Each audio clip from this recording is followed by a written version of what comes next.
Hi praise the lord. నా పేరు Anand. Welcome to the scripture together YouTube channel. ఈరోజు మనము ప్రకటన గ్రంథము 7వ అధ్యాయాన్ని కలిసి చదువుకుందాము. మీ దగ్గర బైబిల్స్ ఉన్నట్లయితే దయచేసి మనం తెచ్చావండి. ఒకవేళ లేనట్లయితే స్క్రీన్ మీద వాక్యం వస్తుంది, దాన్ని చూసి అయినా చదవాల్సిందిగా కోరుచున్నాను. అటు తరువాత భూమి యొక్క 4 దిక్కులలో 4 దేవదూతలు నిలిచి ఉండి, భూమి మీదనైనను సముద్రము మీదనైనను ఏ చెట్టు మీదనైనను గాలి వీచకుండునట్లు భూమి యొక్క 4 దిక్కుల వాయువులను పట్టుకొని ఉండగా చూచితిని. మరియు సజీవుడగు దేవుని ముద్రగల వేరొక దూత సూర్యోదయ దిశ నుండి పైకి వచ్చుట చూచితిని. భూమికిని సముద్రమునకును హాని కలుగు చేయుటకై అధికారము పొందిన ఆ 4 దూతలతో ఈ దూత, మేము మా దేవుని దాసులను వారి నొసళ్ళ యందు ముద్రించు వరకు భూమికైనను సముద్రమునకైనను చెట్లకైనను హాని చేయవద్దని బిగ్గరగా చెప్పెను. మరియు ముద్రింపబడిన వారి లెక్క చెప్పగా వింటిని. ఇశ్రాయేలీల గోత్రములన్నిటిలో ముద్రింపబడిన వారు 144,000 మంది. యూదా గోత్రములో ముద్రింపబడిన వారు 12,000 మంది. రూబేను గోత్రంలో 12,000 మంది. గాదు గోత్రంలో 12,000 మంది. ఆషేరు గోత్రంలో 12,000 మంది. నఫ్తాలి గోత్రంలో 12,000 మంది. మనష్షే గోత్రంలో 12,000 మంది. షిమ్యోను గోత్రంలో 12,000 మంది. లేవి గోత్రములో 12,000 మంది. ఇశ్శాఖారు గోత్రములో 12,000 మంది.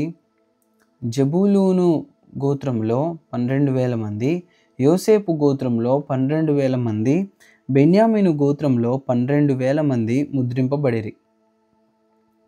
అటు తర్వాత నేను చూడగా, ఇదిగో, ప్రతి జనములో నుండియో ప్రతి వంశంలో నుండియో ప్రజలలో నుండియో ఆయా భాషలు మాట్లాడి వారిలో నుండియో ఆజ్ఞ వచ్చి ఎవడును లెక్కింపజాలని యొక్క గొప్ప సమూహము కనబడెను. వారు తెల్లని వస్త్రములు ధరించుకున్న వారే ఖర్జూరపు మట్టలు చేత పట్టుకొని సింహాసనము ఎదుటను గొర్రెపిల్ల ఎదుటను నిలబడి, సింహాసనాసీనుడైన మా దేవునికిని గొర్రెపిల్లకును మా రక్షణకై స్తోత్రమని మహాశబ్దముతో ఎలుగెత్తి చెప్పిరి. దేవదూతలందరూ సింహాసనము చుట్టూను పెద్దల చుట్టూను ఆ 4 జీవుల చుట్టూను నిలబడి ఉండిరి. వారు సింహాసనము ఎదుట సాష్టాంగపడి, ఆమేన్, యుగయుగముల వరకు మా దేవునికి స్తోత్రమును మహిమయు జ్ఞానమును కృతజ్ఞతాస్తుతియు ఘనతయు శక్తియు బలమును కలుగును గాకని చెప్పుచు దేవునికి నమస్కారము చేసిరి. ఆమేన్. పెద్దలలో ఒకడు, తెల్లని వస్త్రములు ధరించుకొని ఉన్న వీరెవరు, ఎక్కడి నుండి వచ్చిరని నన్ను అడిగెను. అందుకు నేను, అయ్యా, నీకే తెలియననగా అతడు ఇలాగ నాతో చెప్పెను, వీరు మహాశ్రమల నుండి వచ్చినవారు. గొర్రెపిల్ల రక్తములో తమ వస్త్రములను ఉదుగుకొని వాటిని తెల్లుపు చేసుకొనిరి. అందువలన వారు దేవుని సింహాసనం ఎదుట ఉండి రాత్రింబగళ్ళు ఆయన ఆలయంలో ఆయనను సేవించుచున్నారు. సింహాసనాసీనుడైన వాడు తానే తన గుడారము వారి మీద కప్పును. వారికి ఇక మీదట ఆకలి అయినను దాహమైనను ఉండదు. సూర్యుని ఎండ అయినను ఏ వడగాలి అయినను వారికి తగులదు. ఏలయనగా సింహాసన